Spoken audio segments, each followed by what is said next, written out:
Yeah, look at that. My brother-in-law Dan already in here. He said ready for the Pro Warrior pod tonight. I was gonna wear my Warriors hat, but I was like, "No, we're talking. It's cool." I was almost My gonna wear change.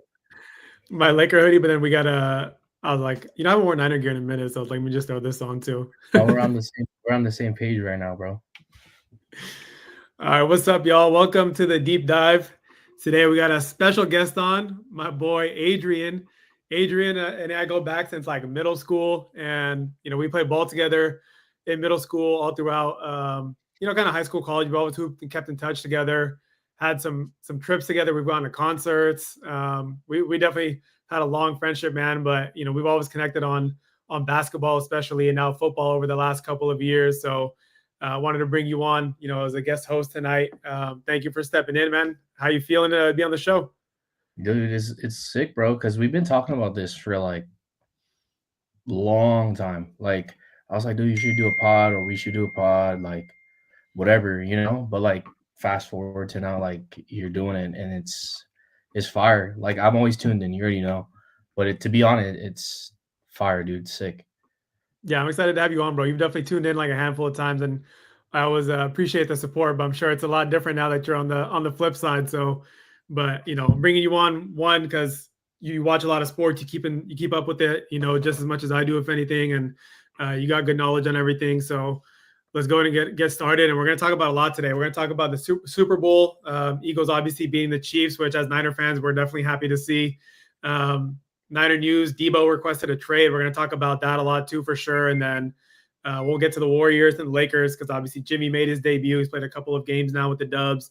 Luka made his first game with the Lakers last night. So definitely a lot to talk about, man. But let's start with the most recent one.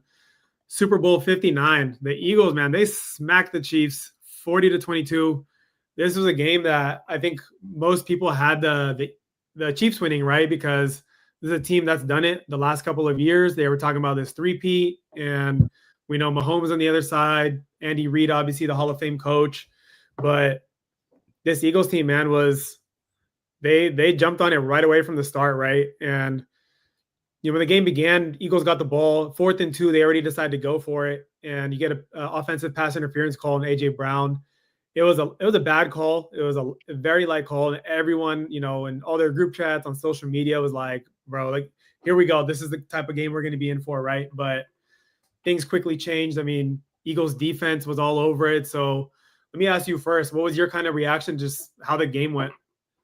I mean, like in overall, dude, I was not expecting this. I was like this type of blowout, Like there's a lot of hype behind the Chiefs, like coming out three-peat this, three-peat that, you know what I mean? And I feel like a lot of unless you're like a diehard Eagles fan, right? Like I feel like you're kind of just sided towards the Chiefs, to be honest. I mean, obviously we're Niners fans, so we don't really care either way. I mean, But if we wanted both teams to lose if possible. facts. Like Bane was just gonna come through and just destroy the Yeah, stadium. just blow that place up. Yeah, facts. But yeah, dude, I did not expect like 40-22. To be honest, Ooh, it was 40 because the Chiefs' last touchdown was like whatever. You know what I mean? yeah. It was 40-6 at one point. Yeah, dude, that's insane. You know what I mean? Like, yeah, I did not expect this, but hey, dude, like, props to the Eagles. You know what I mean? Yeah, the Chiefs, look, they are a good team, but and you can't discredit obviously what Mahomes and Andy Reid and that defense has accomplished right throughout the season. But I was talking to people about this. I'm like, they've definitely gotten lucky along the way this season more than I think any season to get to this point, because they had probably at least 3 to 4 games during the regular season that easily could have gone the other way. You think about that. I remember the Raider game when the Raiders had a fumble on a late field goal that they would have won. Yeah, The Bengals in I think week 3 or week 4, they got a pass interference call on like a 4th and like 18, and then yeah, it the was like a Chiefs, rookie. Yeah, rookie yeah, made a mistake. yeah, Chiefs end up stealing that game, and there was at least like maybe like 1 or 2 more, so they could have easily ended up as like the 3rd or 4th seed in the AFC, right? But they make it to make it to the Super Bowl. But this Eagles team, man, was just the more complete team from start to finish on both sides of the ball. I mean, let's get into like some of these numbers here. So Jalen Hurts, I mean, he was the Super Bowl MVP, went 17 of 22, 221 pass yards, had 2 touchdowns, an interception. Interception was kind of whatever because it was on I think a third down, and they were about to punt the ball anyway, so it didn't really like do much. And then he also had 72 yards rushing and a touchdown on the ground. So Saquon 107 total yards, and that's probably like that's a light game for Saquon, right? We're used to seeing him go for probably like a buck 30, buck 40. So it was only 107, but the defense was all over him, right? That was their game plan was we're going to come in, we're going to try to stop Saquon. And while they did do that pretty well, my thing coming into this game was it's going to come down to Jalen Hurts, and he delivered. They when the Chiefs tried to blitz, they picked up the blitzes, and the Chiefs were really keying in on not giving up anything over the middle, and everything was going to the outside, right? We saw the AJ Brown, Devontae Smith, Dallas Goedert. A lot of the stuff that Hurts was looking for was outside the numbers, and props to him, man. He definitely delivered in this game. Got all of his receivers involved. AJ Brown, Devontae Smith both had a touchdown each, and then they led 24-0 at halftime. But Jalen Hurts after the game, his thing was defense wins championship. So what did you think about the defense from the Eagles in this game? Because it was lights out, man. Dude, that was like a masterclass, honestly, to be honest, because that front, oh my gosh, it was insane. Like, I had never seen like the Chiefs O-line like fold like that. Mm-hmm. To be honest, we got sacked what, 5 times? 6 times, career high for him, right? And then Josh Sweat had 2.5 by himself, right?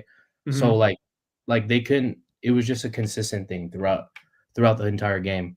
And to talk about Jalen Hurts, right? Like minus that fluke pick, right? He damn near had a perfect game, honestly. Mm-hmm. He got sacked twice. It wasn't anything crazy, but like, yeah, dude, minus that pick, he damn near had a perfect game. It was insane. Yeah, he made it. He got it done with his arm, got it done with his legs. Like you said, the pick was kind of just a fluke play, right? It didn't really mean anything. And this is his second Super Bowl. This was a rematch, right, from the Super Bowl a couple of years ago, and the Eagles damn near won that one, right? A couple of years ago too. It came down to the wire, a late pass interference or holding call. I think it was on. It was either on T.J. Gardner-Johnson or Darius Slay. I think one of those two guys that got that late holding call, and Chiefs, wind the clock down and kick the field goal, and it was kind of just an anticlimactic way to end the game. And the Eagles were let down because they played nearly a perfect game that year too. And did a really good job. But this Eagles team was just different, man. I mean, you think about from Saquon, right? Obviously, winning Offensive Player of the Year.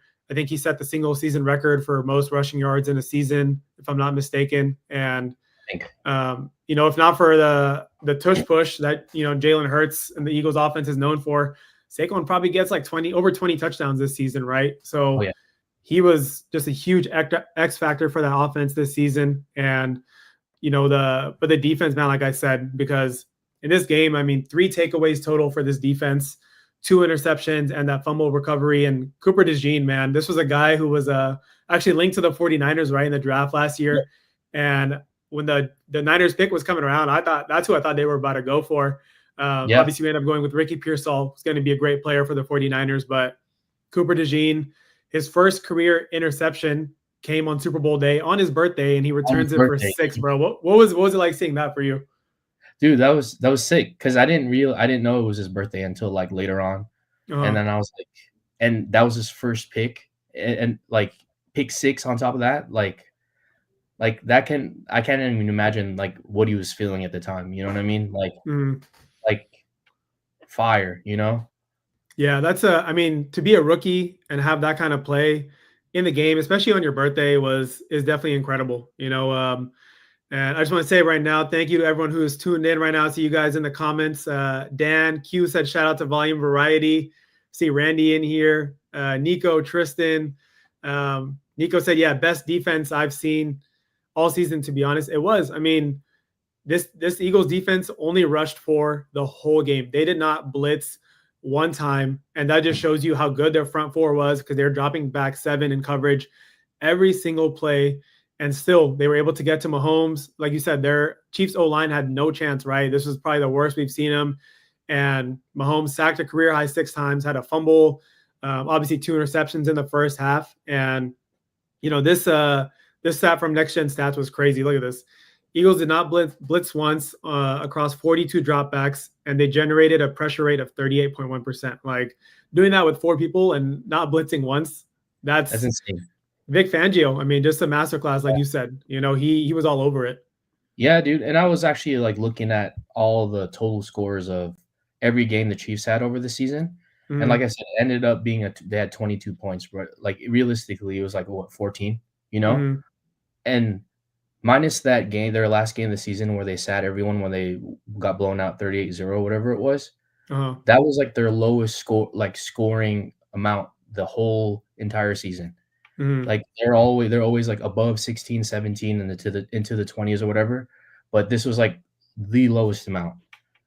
Let's talk about the Chiefs a little bit because obviously we know the Eagles dominated on both sides, won the turnover battle, everything, right? But what went wrong for the Chiefs? Because this is a team, like we said, they've won the last 2 Super Bowls. Usually you see them, even if it's like a close game till the end, you see them find ways to win. But in this one, they never had a chance. I mean, 23 yards of offense in the first half. First half. That's crazy, bro. When you think about a team that has Mahomes on the other side, and let alone a team that's in the Super Bowl, So, what do you think it was for them that they just couldn't get it going? I think after that first half, like they just couldn't come back from it, to be honest. Like they Mm-hmm. couldn't get a run game going, really. You know what I mean? And like D Hop had that wide open. He dropped the pass, Dude, that was huge. It was That was a huge. huge momentum play. Kelsey had his first 3 attempts to catch a ball were all drops, Mm-hmm. Like they just couldn't get a flow. And I feel like all those sacks leading up to it, like they were just rattled. You know what I mean? Mm-hmm.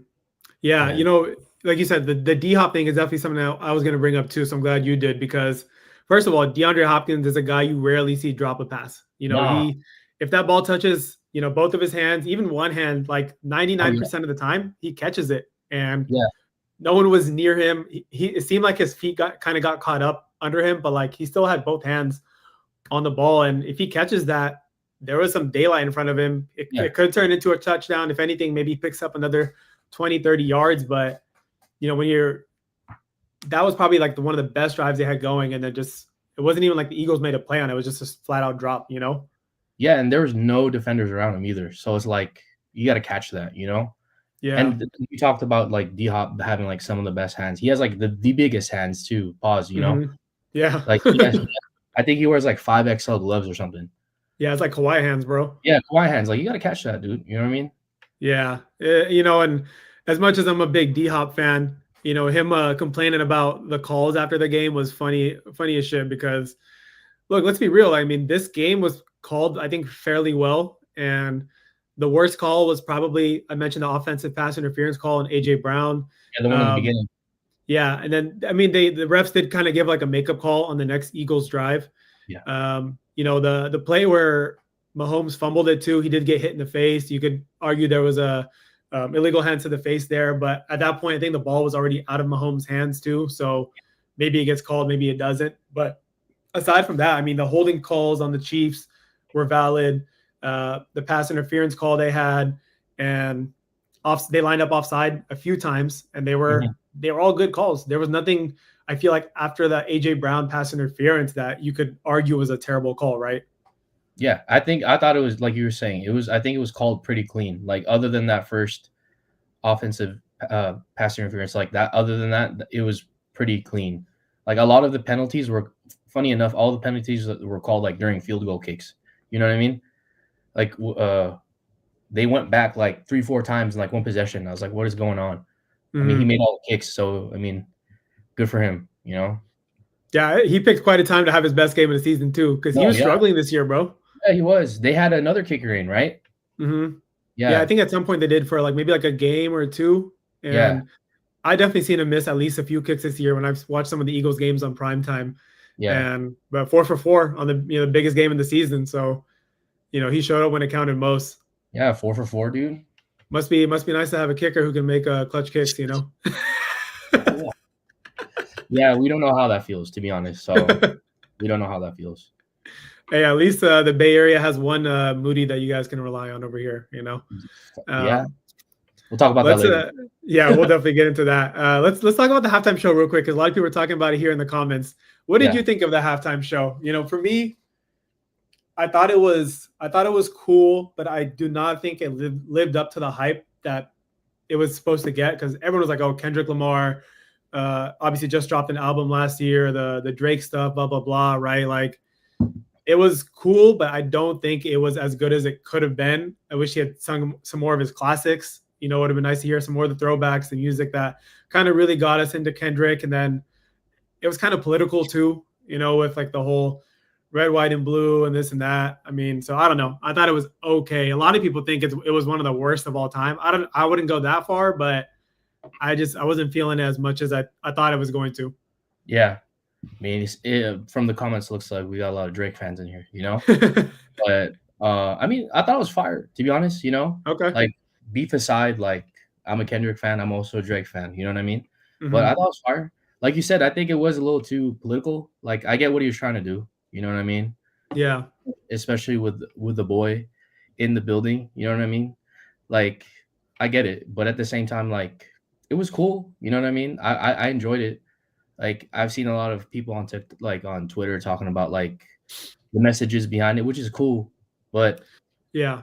yeah, And but I don't have a problem with that too, even though I said it was too political. Like I did see a post and they were talking about the different kind of like somebody broke down basically the whole performance and some of the different things that Kendrick was kind of going for, yeah, yeah, which yeah, I think there's also nothing wrong with that because when you have a opportunity and a platform like that to try to make an impact, you know, I think that's cool. And you know, shout out to the one dancer who held up like the Palestine and Sudan flag. You know, I yeah, think that fair. was that was pretty cool. And he already got released. I don't think he's going to get charged with anything because Yeah, I mean he didn't do anything illegal. But um, yeah, I don't know, man. I think it would be pretty crazy if next year they got Drake to do it though. The year after yeah, having Kendrick do it, you know?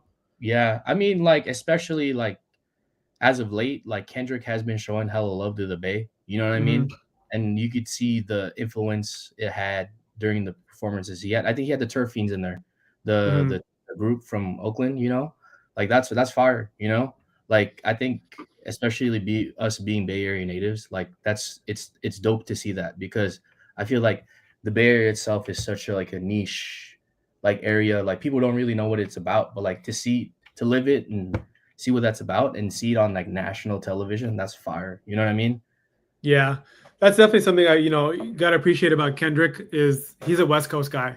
You know, Yeah, he's got not I'm obviously the love for LA for Compton and whatnot, but you know Kendrick's got love and for the Bay, like you mentioned, and you saw it in the dancing too, because all those guys were hitting the yeah, smees, you know, yeah. like That's fire, that Bay dude. that's Bay influence, right, for sure. And Yeah, so, it was good, you know, I think to see yeah. that aspect of it. What'd you think about Serena Williams crip walking? That threw me off. I low key laughed. I can't even lie, dude. I can't. I laughed because she was This shit like, was so random. she was like dead looking in the camera. I was like, all right, I mess with it. You know? You know what's crazy? I didn't know this. I was actually when I was reading a post on Instagram, I read this in the comments, but apparently one of her sisters, who's no longer around because she was actually killed a long time ago Yeah, by Crips in gang violence. I didn't know that. yeah, yeah. I knew that. Yeah, You did? yeah, yeah, yeah. Yeah, people were like, Apparently, it's sorry, go ahead. no, go for it. Go for it. I was gonna say people were just commenting saying like it's crazy that she's like crip walking and like throwing up whatever, like considering her sister was died at the hands of Crips, and I was like, Yeah, yeah, that is kind of interesting. I know it's maybe like for her, it's not that deep because she's just having fun or whatever. So maybe she doesn't yeah, think about it like that. But I hadn't known that her yeah. sister had died like that. Yeah, it's probably just like her doing it like a regional thing. Like, oh, I'm from here, I'm gonna do it. You know? And Yeah. apparently, I don't know if I'm wrong. Correct me if I'm wrong, but I think Spike Lee actually directed it, like the whole performance. Oh, he did this one, like the Yeah, Super Bowl one. yeah. Oh, I didn't know that. I was reading something, and yeah, I don't know Yeah, if I'm right. Randy here said, yeah, her sister was shot by a Crip, I guess, in 2003. Um, yeah, I didn't hear about the Spike Lee thing. It was cool to see Samuel L. Jackson in there though, helping with the transitions. I thought that was Oh, pretty yeah, dope. yeah. The commentary in between was pretty fire. I like that. Like you said, is Yeah, it like to say like it's the best ever? No, I don't think it's the best ever. Like it was entertaining. You know what I mean? Like considering like Rihanna last year was hella pregnant while she was doing it. You know what I and mean? she still killed it though. Yeah, Shit. she still killed it. it was fire. Like it was cool, you know. Yeah, I Yeah, thought it was yeah, all things considered, still like still not bad. I mean, yeah, Rihanna did it last year. I think the year that before that was The Weeknd. I know Beyonce did it like maybe like a few years ago. yeah. So it's gonna be interesting to see who they bring in next. And for those who don't know, people who are watching right now, Adrian is a huge, huge, huge music guy.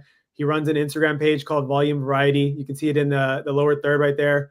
Check out his page if you guys are ever looking for music recs. I mean, he listens to all kinds of music, mainstream or not, a lot of underground, probably artists. I mean, you haven't even heard of before. So check out his page. A lot of good music recs. One more question about the music, and we'll move on to some NBA talk. But who would you want to see for the Super Bowl halftime next year? Oh, next year specifically, man. I don't know. I It's in feel it's in the like Bay too. it is in the Bay, man. What was that one year when they had like Ice Cube and like when the Oh, that was the year when the like Rams beat Dr. Dre? the Bengals. Yeah, so they had like a bunch of people, right? Yeah, Like it'd be fire to see like a bunch of people, but like to headline it and in the Bay, it's tough, man. man, Because look, you and I both love the Bay. We love Bay music and everything. We don't have an artist. I feel like that's at that magnitude of like hosting a halftime. yeah, But if you had a combination of people, maybe right, like you were yeah, just saying to like the LA thing, like E40, Too Short, yeah, Kaylani, oh yeah, shit. Can we get SOB to come back together? New, like if there was yeah, like a 5 or 6 different artists that they could kind of put together, like that would be tight. yeah. Tristan said hieroglyphics. They're hella old, but yeah, I don't know. It's hard to say just one that would cater to like everybody. You know what I mean? hmm Like, cause last this year was a hip hop artist. Last year was like a pop artist. You know, it's kind of hard, man. Who would you say though? It's tough. I mean, you definitely got to go with somebody big, right? And part of me thinks, would they ask The Weeknd to do it again because he just dropped an album Yeah, and he's going to be going on tour this year too. But he just considering he just did it a couple years ago or this past I year, don't think maybe not. do it again. I mean, who knows? I know I was teasing the idea of Drake, but what if they do reach out to Drake? I mean, he is a global artist, right? Has a big Yeah, influence. Or if they want to go in a different direction, my boy Munfreed said maybe Sabrina Carpenter.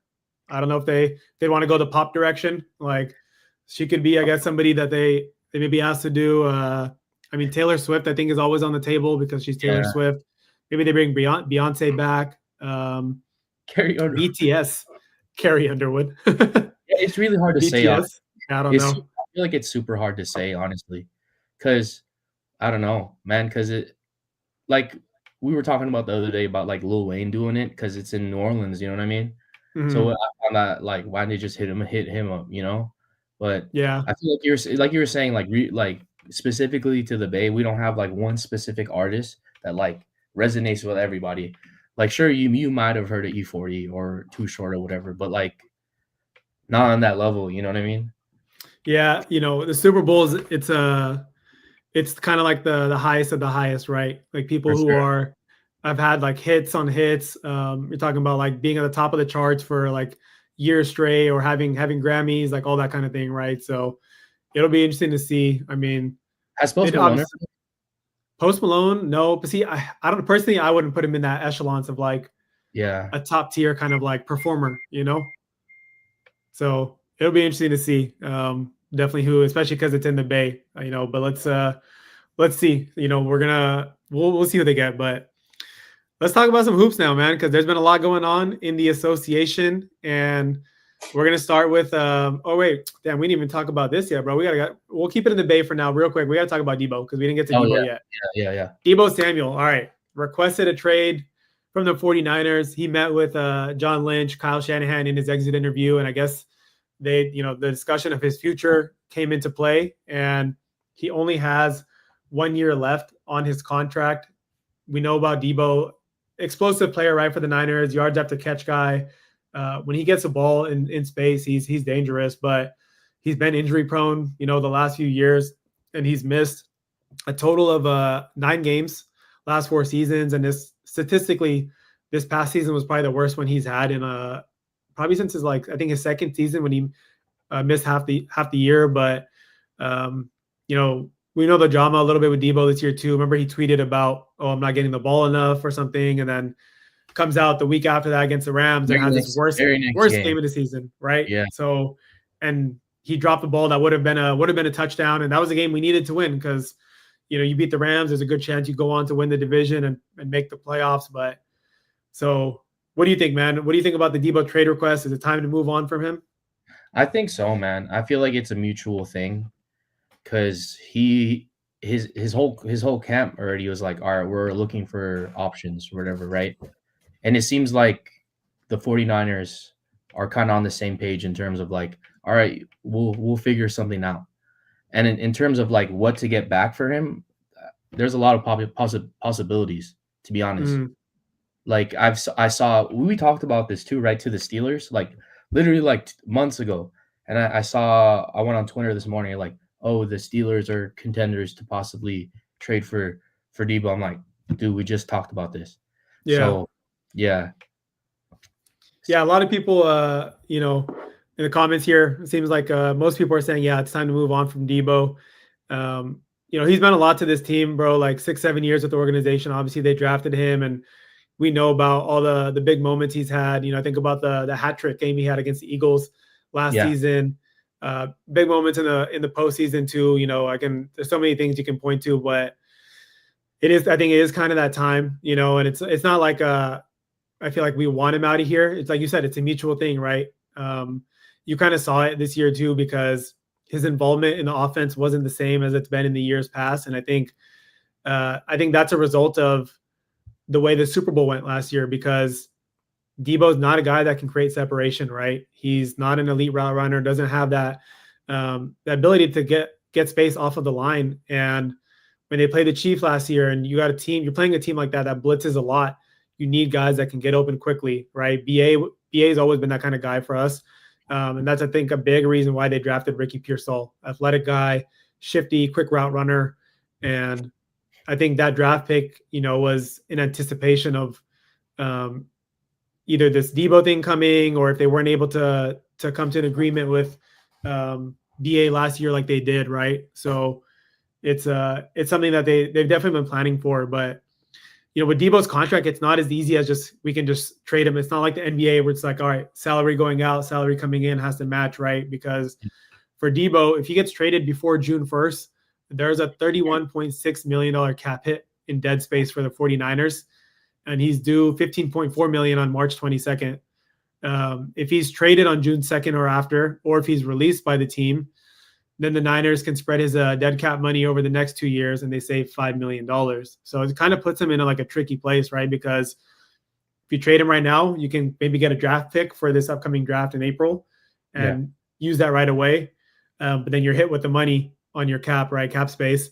Yeah. Or you can wait till after the June 2nd, and then maybe you get a pick for next year and you save some money, or you just release him and save money that way. So what do you think is going to happen here? I mean, do they realistically trade him? Because you mentioned the Steelers are in the mix. I also saw that the Broncos, Panthers, and Commanders are listed as favorites to get him. Myles Garrett obviously requested a trade. Is there a way like they try to do like some kind of like a swap where we throw Deebo and like a first round pick or something, to the Browns? So I saw like a hypothetical trade thing. It was that 11th pick we have and Deebo for Myles Garrett. I don't know how the numbers are going to work, but I mean, shoot, if they're down, you know what I mean?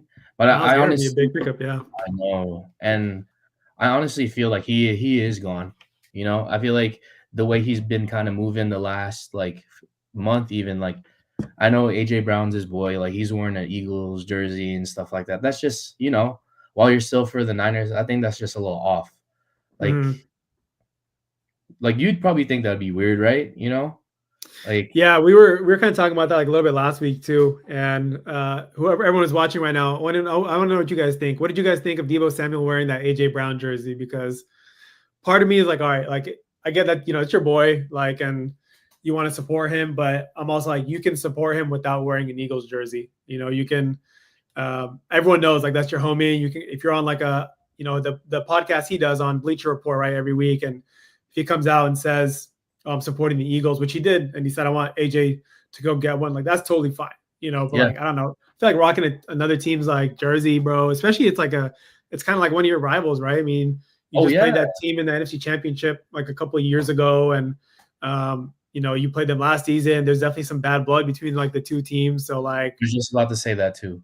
yeah, just like it's just the thing of like rocking another team's jersey that I don't really fuck with that, you know? Yeah, like I seen it like siblings wearing each other's jersey, like the Bosa brothers do it all the time. Like Mhm. like um See, I'm okay with that because they're yeah, brothers. yeah, they're brothers, but like your boy though, it's just yeah, like in the comments, like it's just not right, you know? Yeah. Especially if it's like I said, like a rival team. Here, my brother-in-law Dan said, yeah, you don't do that unless it's your family or like a significant other. Yeah, Most I definitely. agree. You know, so I don't know. I think but aside from that, yeah, I do think I feel like this Deebo thing it is time to kind of move on. I want them to have another wide receiver who can create separation. You need that. We got yak guys. We got Christian McCaffrey. We got George Kittle. Those are guys who can get the ball 5-6 yards out and take it another 20, 30.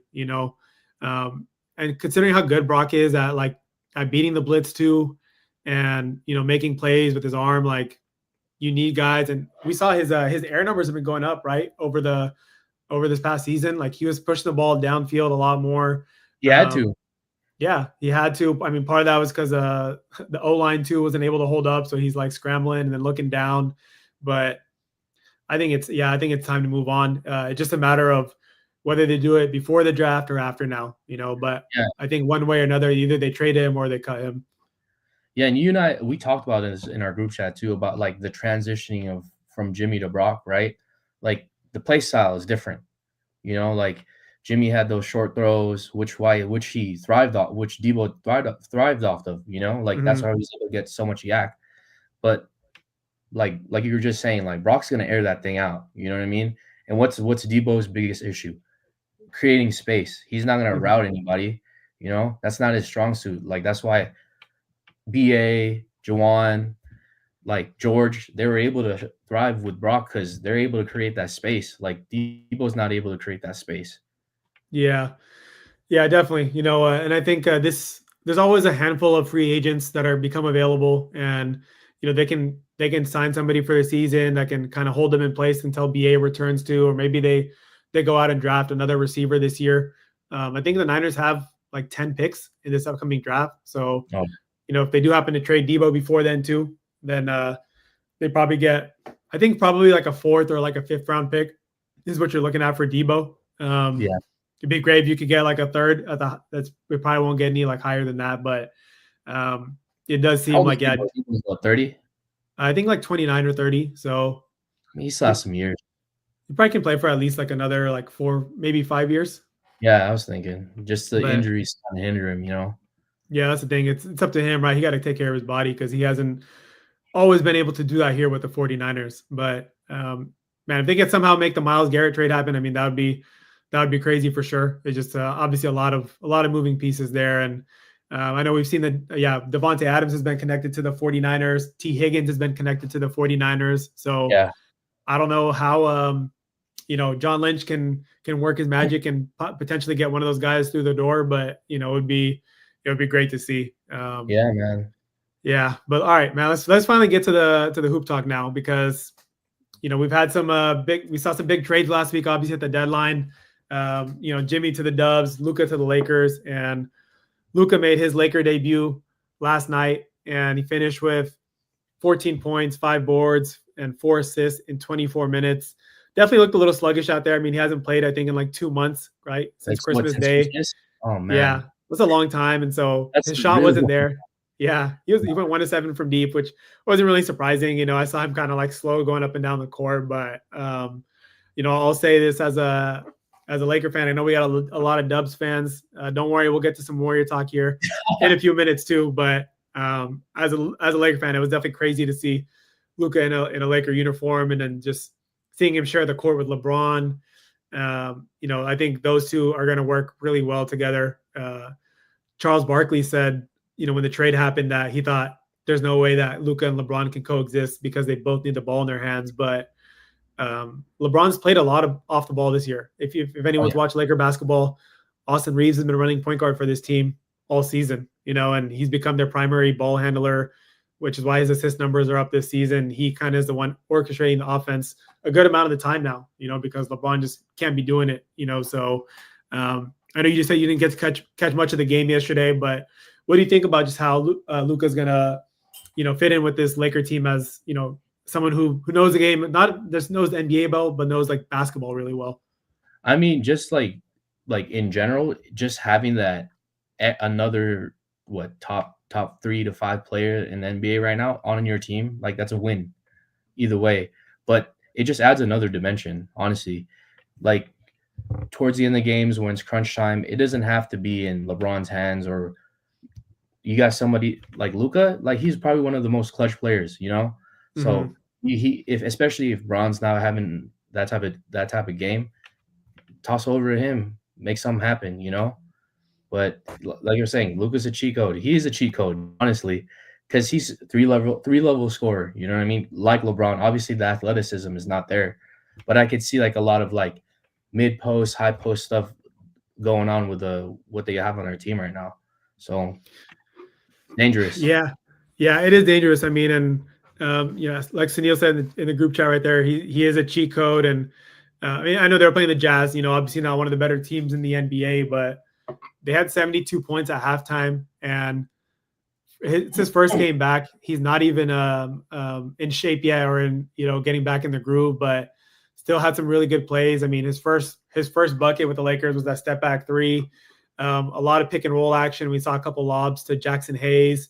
He threw a really nice kind of swing pass across the court to the corner one time to Rui, and then another one where he had drove to the paint. He got like 3 guys on him, kicked it to the corner, and Rui knocked down the 3. So he draws a lot of attention. And this Laker team does have some shooting now with Reeves, Rui. LeBron's been a good shooter this year.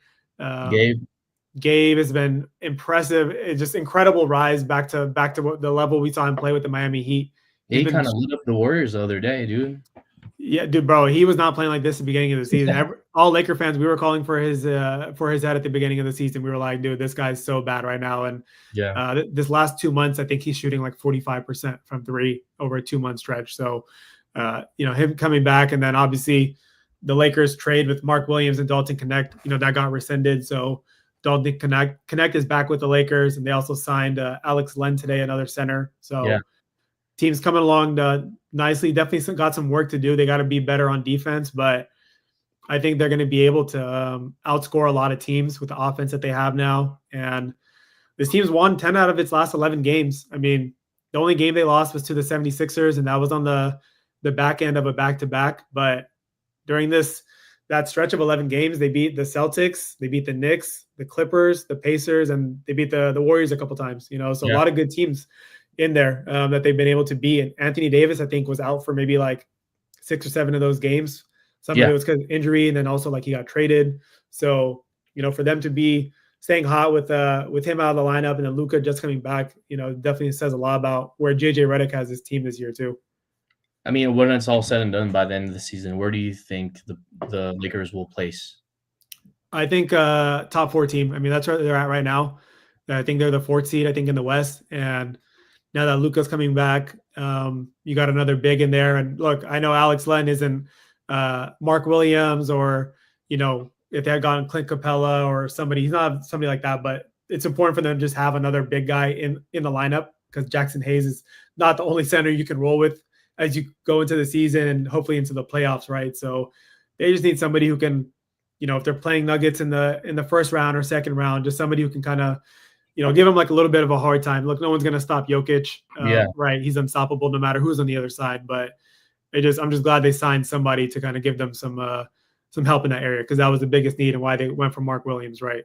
Yeah, I mean, he's managed to stay in the league this long. You know what I mean? Mm-hmm. He was the top pick, right? Alex Len was back in the day.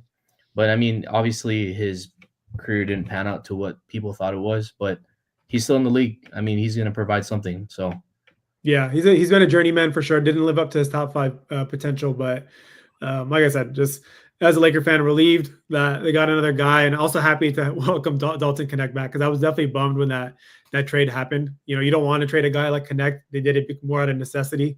He's a dog, bro. He's such a dog, bro, and like he's arguably the best shooter on our team as a rookie, and he's a guy that can come in and in 5-7 minutes knock down two three triples and just change a game right like that. So Yeah, he has that happy to have motor. him back, but he's definitely a game changing type of player, just like your boy Jimmy Butler. Jimmy Butler, the Warriors 2-0 in the Jimmy Butler era. And when this trade happened, there was some I feel like mixed feelings from Dub Nation, right? Because we saw the drama that Jimmy Butler had caused down in Miami and forcing his way kind of out of Miami or out of South Beach. But there was also a little bit of sense of relief, like, all right, we did something and we did get a good player. And then they signed him to the extension, which I think was probably the reason why that deal went through, was because maybe at first they weren't sure if they wanted to sign him or to how much. But then after KD kind of shifted things right and said he didn't want to come back, I feel like they went all in on the Jimmy thing.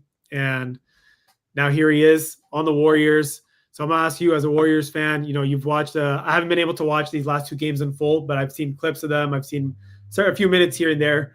What are your early takeaways from how Jimmy's fitting with this team and, more importantly, alongside Steph? I mean, it just adds another dimension that they didn't have before, because obviously he's not a 3-point shooter.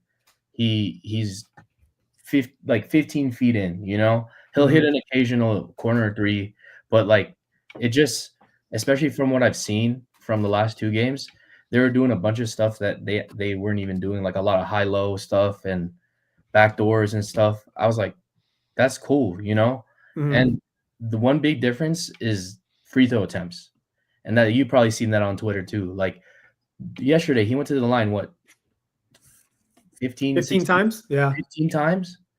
What Warrior is going on the line 15 times? You know what I mean? The whole team? The whole team. And he went 15 times alone. And that whole thing, and the way the Steph minutes, non-Steph minutes is working out, I'm liking it, because it provides like another sense of scoring, because there was a point where Steph went out of the game yesterday.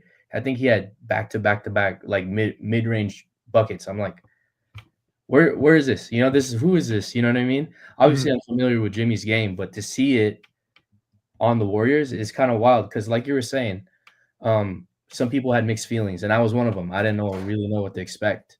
You know what I mean? But to see how everything's kind of fitting so far, I'm liking what I'm seeing, and what, like Dan was saying, he could play with the young guys. So far so good. I think that's what I would say. So far so good for sure. Yeah, Jason said the Jimmy signing is important because it shows the Dubs will build now to win with Curry, and yeah, I 100% agree. That's what you have to do. Look, because Steph can play in this league at a high level for another probably like 3 to 5 years. You know what I mean? Depending on when he wants to retire. But as long as Steph is in the league, he's always gonna be a threat, whether he's on the ball, off the ball. Like the Steph gravity is gonna be a thing until the day he retires. And the Warriors owe it to him to maximize his time there and try to win. As long as Steph is there, you have to try to win. Just like with the Lakers, they owe it to LeBron to try to maximize his time there too, right? And the Warriors, the thing about them is like they've been in this space for the last, I'd say probably maybe like 2 seasons, ever since they won the championship in 2022, where it's like they're trying to compete and they're good enough to compete and be a playoff team, but they're also trying to develop their young talent. And it's just, you can't do those two things at the same time, right? You either have to be all in as a championship contender, or you're going to be in this area like, yeah, we're a rebuilding team. And it just, like I just said, because Steph's on the team, you're never going to be in a real rebuild mode until he's gone, right? So I think, yeah, like Jason said, this was huge because, you go out and get a guy like Jimmy, who's, he's maybe 35, 36 years old, but he can still play at a high level. He's not playing like that though. Two-way guy, and he's healthy, which is the big thing. And I think anytime you change, you get to change the scenery. It's always like you have this new energy coming in. With Wiggins going out, it was like you mentioned, they lost some 3-point shooting. Obviously, Wiggins is younger, more athletic. But we know Jimmy, he's a dog. He turns it up in the playoff, right? Playoff Jimmy is literally his nickname. And he's carried Miami teams to the finals a couple of times now, beating the Celtics on the way there to do it. And he gives a different dynamic to the team, like you were talking about, because he slashes a ton. He's a mid-range guy. He's a post guy. 28 free throw attempts in 2 games. So He's a good passer too, man. I feel like mhm, people forget about like his playmaking ability, just in that he runs the baseline really, really well. Like that's and see, he's basically like another version of Draymond kind of on the floor in terms of just being a dog. But his scoring ability is obviously 10 times a whole lot better than Draymond's, right? But mhm. yeah, it's been fun to see so far. I'm liking it. Yeah, I think it was definitely a good move, and I think Steve Kerr was talking about this maybe after yesterday's game, but the Warriors are such like a heavy 3-point shooting team, right? And Jimmy through I think the 2 games has only taken maybe like 3-point attempts, and that's not his game, right? We know like I think the corner three is one he's capable of knocking down like at a consistent rate, but um, you didn't need a guy who's going to be a high volume 3-point shooter. That's Steph, right? This Jimmy is going to help balance out the offense because he can go get easy buckets, whether he's posting up somebody, quick mid range, mid post, whatever it is. It's a different dynamic, and you need that because you're not going to always just outshoot teams like that unless you're the Celtics, right? Who just have like a starting five where everyone can shoot, Yeah, everybody could shoot. But it works, especially now. I mean, that this rookie Quinton Post too. He's been Dude, on fire, bro. This is a what great. what have been saying? We got Vooch at home, right? Yeah. Like one thing that I do like about this trade was they managed to keep their youth still, right? They still Mhm. have Paz, they got Moody, Kuminga. Obviously, he's on a contract. There's a contract situation coming up, but they got some young guys still, And Looney's Looney is what 29, 28. He's not that old, but he's been around, So he's Yeah, kind he of looks like he's 40. yeah, he plays That like one Bad Boy scene. yeah, dude. Oh yeah. Yeah, so I think like although like their old guys are fairly old, like Draymond's 33 now, I want to say. Steph's 37 in March, which is insane. Mhm. Jimmy's 35, but look at all the young guys. The Pods just turned like 22, 23. Moody's like 20, 23. Yeah. Kuminga's 23. Quinn Post like 24. Like it's a good balance, you know what I mean? So being able to keep that youth while getting a dog like Jimmy in return, can't go wrong with that, honestly. Yeah. Let's look at some of these comments here. So Shield said KD reunion would have been ideal. Would have been nice to move on from Dre. You know, the Draymond thing of this to me is interesting because I wonder if that's something that they might have to do in the summer because, like you were just talking about, Kuminga is going to be due for a contract extension in the summer. Do they move on from Draymond? You think is like because I'm sure that he was potentially in some talks during this trade deadline. We just didn't really hear anything about it, but Oh, for sure. Yeah. we know everyone is on the table aside from Steph when it comes to the Warriors, right? And so, do you think like it's a possibility that they move on from Dre? Do you think would you want to see him go, or is it kind of just depend on like who's next to? Because if you're paying Kuminga 5 years, I don't know, $130 million, like you can't be bringing a guy like that off the bench anymore. Nah, you can't. And I guess it all really depends on like what you get back for him, right? Mm-hmm. Like, because I think Draymond's contract ends in what 2027. I think the same as Steph and Jimmy. Yeah, So 2 more years left on his deal. yeah, they all have 2 more years left on the deal. So it all depends on what you're able to get in return. Like if there's a situation to where like I can't name a player, but like anybody that's like it makes sense. Okay, yeah, especially with the way like Jimmy is running things right now. Mm-hmm. I'd rather take him over Dre, to be completely honest, Yeah. So it all Yeah. depends on who's available. So we'll see. Yeah. Draymond too, man. I do like his game. I love the energy he brings to the defense, right? He's the Fred Warner of that defense, right? Or the team because he's calling out screens for everybody, telling people where they need to be on defense. Which you also have that now in Jimmy, right? Because Jimmy is a really good defensive player. He kind of sees everything back there too.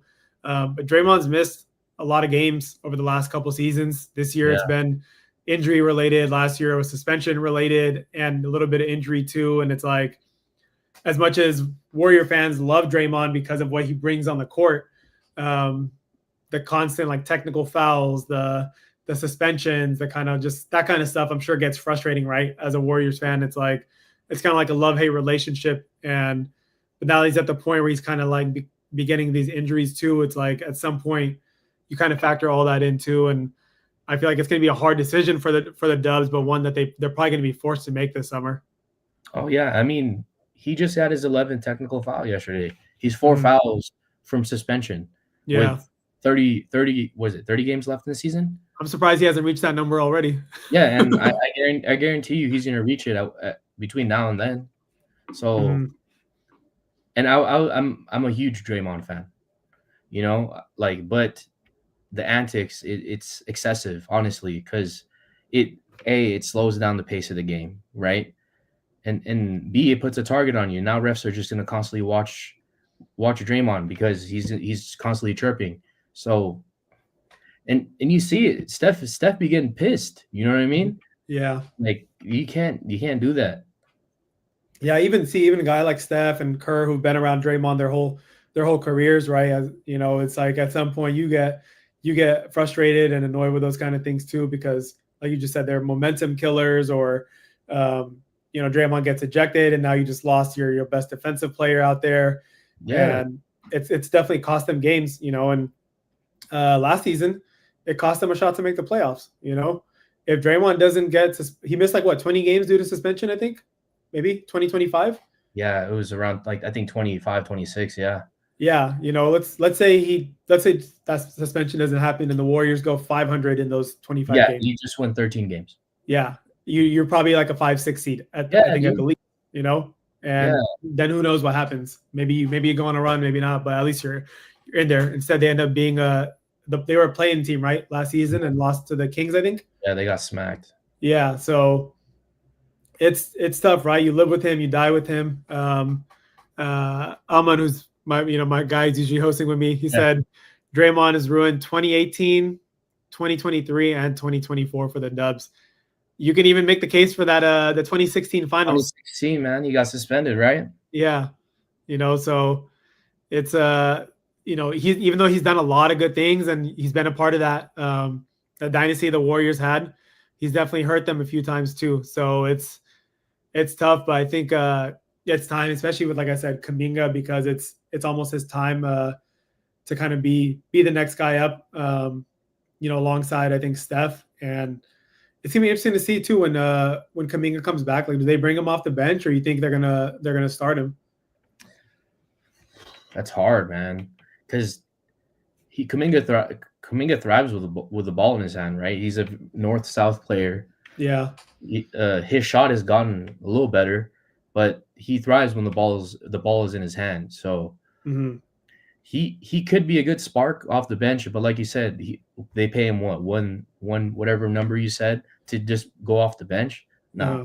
there's going to be a team out there that's going to give him like 130, 140 mil, to I start. wonder though. I wonder if he is going to command that kind of money from anybody, because he's a restricted free agent, right, in the Yeah, summer. I want to say yeah.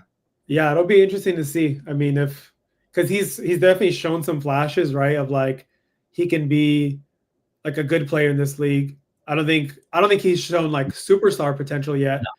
Um, but if he was on the Nets right now, he'd probably be averaging like 25 points. Oh, easy. Um, so yeah, it's gonna be interesting to see like what his market is, and are the Warriors the only team that's willing to give him, 25 to 30 million a year, or will there be other teams that see that kind of potential in him and are willing to take the chance, So Yeah, it's hard to say because like the potential is there. We all know that, right? But it's just the being able to stack on the games of consistency. Like, okay, I dropped 25 this game, and the next game I score 12 points and I have 5 turnovers. mhm. Like, is that 30 is that worth 30 mil a year? Nah, dude. Like, Yeah. yeah. So Neil said Dre is also the reason Poole and KD left. I mean, yeah.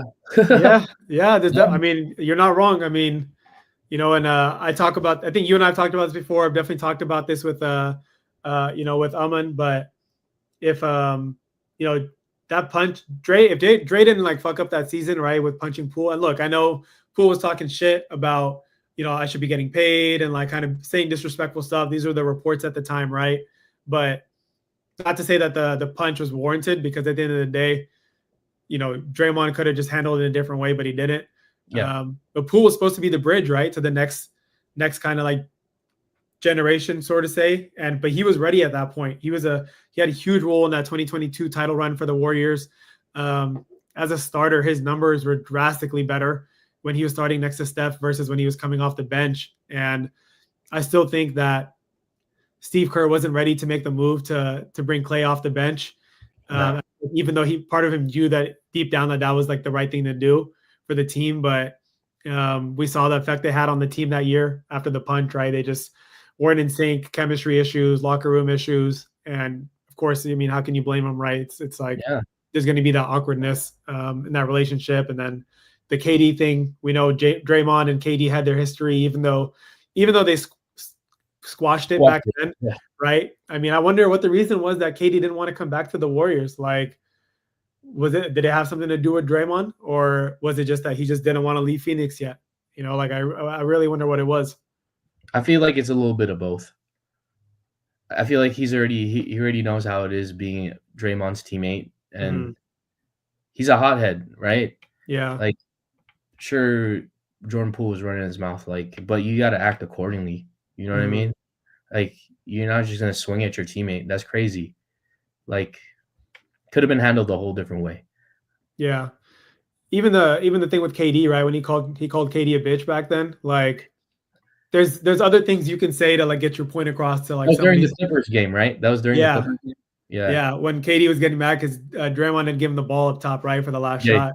And then he has the audacity to complain to yell at KD, but it's like, then you're gonna call him a bitch. And it's like, I think KD has said, it's like, bro, and I think all the former NBA players that have their shows or on ESPN, whatever, were like, you don't call like another grown man a bitch, like, especially like when it's KD ain't no scrubbo, it's KD. Like, to say something like that to him, like, is wild. And even like we said, like they quote unquote squash the beef. I feel like there's still, like you said, a little bit of that there because Draymond's a hothead and you just know how he gets. So, yeah, I don't know, man. It's, Draymond's obviously been instrumental to all the success the Warriors have had. And there's not many players that can do what Draymond does in the league. And that's what kind of makes it tough to depart from him, right? I think point forward, defensive guy who can guard pretty much every position. Maybe not as quick on the perimeter as he used to be, but he can guard fours, he can guard fives. But I think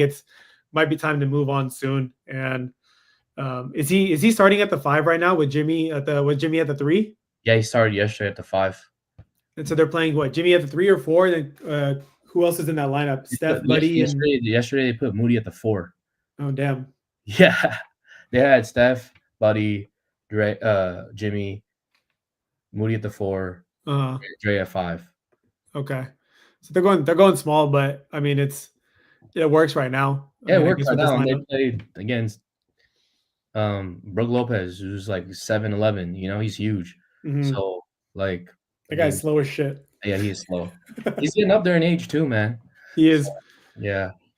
Yeah, I do like Quinton Post a lot though, man. That guy's got a really nice shot. It's I feel like the first stretch big that the Warriors have had. Oh yeah. Next to Steph, like ever since he's been with this team, they've never had a guy who can, be at that position and open up the floor like that. I feel like he's going to be a key guy for the Dubs down this like second half of the stretch post All-Star break. Yeah, and especially coming in as a rookie, I feel like it's hard to find what your role is right away, right? Obviously, he found his role. I'm 7 foot. You can't teach that, right? I shoot threes. I set picks. I'll rebound a little bit. Obviously, his defense isn't all the way there yet, but it'll come with time. But pick and pop all day. It's like pick your poison, right? Because are you gonna double Steph? Quinton Post gonna be right there, and he showed yesterday like you can't do that. 3 of his threes were like wide open. Yeah. So, yeah. Yeah. When Kuminga comes back, him off the bench with Post is going to work too, because the paint's going to be wide open, right? When you're stretching the floor with Post on the perimeter. So I think that's going to be definitely an interesting dynamic. And the Warriors, this second half of the season, I think you'll definitely see them go on like a bit of a win streak, and they'll probably win have a stretch where they win like 10 out of their next like 13 games or something like that. Because you got Jimmy Butler now. Kuminga's coming back. Steph obviously is going to be less on his plate now. You'll probably see him get more rest in game, which is going to be crucial. And just All-Star break coming up right now, right? It gives a chance to guys to get healthy and kind of reset. And the All-Star game is here in the Bay Area too, which is going to Yeah. be, fun to watch. Let me ask you one more thing before we get out of here, and we'll everyone in the comments can let us know too. But who do you guys think is going to win the NBA 3-point shootout this year? Dang. I'm looking up real quick. Yeah. Yeah, I don't even know who's in it. Yeah, I know Jalen Brunson's in it. Let's see who else. Here we go. NBA list. I know Buddy Hield's in it. Okay, we got Jalen Brunson, Cade Cunningham, Darius Garland, Tyler Hero, Buddy Hield, Cam Johnson, Dame, and Norman Powell. Dame, he's in the Bay. He might go off. Yeah, he might return go to off. the Bay. Yeah, that'd be kind of fire actually. I say like final might be a hot take. Dame Cam Johnson. Dame Cam Johnson. Okay, pick one more because it comes down. I think there's always 3 people right that make it to the final. Who are the other ones? Let me see. Jalen Brunson, Darius Garland, Cade, Tyler Hero, Buddy, and Norman Powell. Dang. Maybe Buddy Hield, man. He maybe, because he thought that's the way he shoots already anyways. Is from he thrives off the catch and shoot anyways. So this is already that motion is pretty similar. Yeah, I think I wouldn't be surprised if Buddy makes it to the final 3. And honestly, he could win it too, because I feel like he's a guy when he gets hot, he could get nuclear and just not miss, and he might have one of those rounds where he makes only misses maybe 1 or 2 shots, Yeah. He's got a pretty smooth shot. So I would like Dame to win though. I would like Dame to win. Just being a Bay Area dude, he's kind of at home. Mm-hmm. That'd be nice to see. Yeah, no, I'll be tight for sure. I think Dame will be in the final 2. I think Buddy Hield, and the third guy, I'm kind of torn between Brunson and Hero. Both of them have nice shots. I feel like they have fairly quick releases. They don't take a lot to use their legs or kind of reload. So Cade, Sunil said Cade. It would be crazy if Cade ended up winning, because he's been balling this year. He's not a great 3-point shooter, but having a great season. So it'd be cool. But I think I'm gonna say Jalen Brunson, Buddy Hield, and Dame in the finals, and then I'm gonna say Buddy's gonna win. I'm gonna go with the Warrior guy, the hometown guy. I think he's gonna get it off. So that'd be cool. It'll be fun to see. And then I don't know. I'm interested to see how this new format works for the All-Star game. I know they got 3 different teams. Yeah, 3. It's confusing. It's 3 teams. So yeah, it's weird. But LeBron and Steph are on the same team, I think, which is going to be fun to watch. KD. And who? And KD, right? Was KD on their team? I want to say yes. That's crazy if he is. I know for sure them 2 were. AD was supposed to be on their team, but obviously he's out now because of the injury. Let's see. NBA All-Star teams.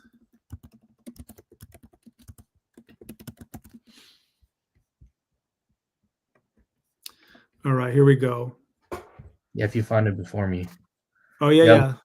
LeBron, Steph, Kyrie, Tatum, KD, Dame, Harden, and Jaylen Brown.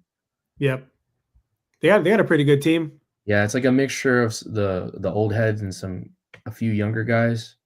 Yeah, they don't really have a size, especially now that AD's out. So that's going to be the one thing. But they got a lot of shooting between Steph, Dame, KD, Kyrie, Harden. So Jason Tatum, Jaylen Brown. A lot of good shooting for sure. This team is pretty good too.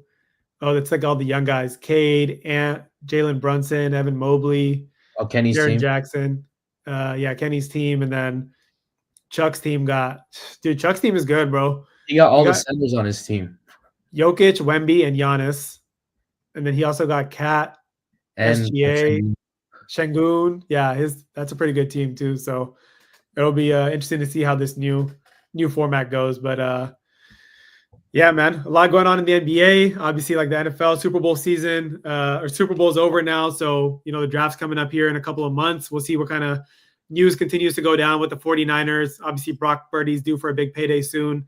They said the Niners are hoping to get that done sooner rather than later, but it'll be interesting to see just how that all shakes out, and then how the Warriors and the Lakers continue to play here in the second half of the season. But hey, man, thanks for coming on the show, bro. It was great having you on. I felt like you and I were just sitting down at like In-N-Out and just talking about sports the whole time. Yeah, dude, we do that like you were saying, dude. We already do this all the time. So, like, yeah, pleasure being on here, bro. We Yeah, it do was this great all having the you on, time. man. Great Yeah, having you on. We'll definitely bring you on again soon. And thank you to everyone who tuned in today in the comments. Appreciate you guys coming on. Please subscribe to the deep dive on YouTube. Follow me on Instagram too, and then follow Adrian on his Instagram. As I mentioned, he has a page that he does music on. It's called Volume Variety. Check him out, guys. Aside from his music taste, just a really good guy, really funny guy too. So, and I'll see you in a few weeks, bro, out in Arizona. It'll be Oh fun. yeah, that's right, dude. You're gonna be here in like 3 weeks. That's crazy. I forgot Yes, about sir. that. Yes, sir. All right, guys. Well, thank you guys all for tuning in. Have a great night, and we will catch you guys next week. Peace, y'all.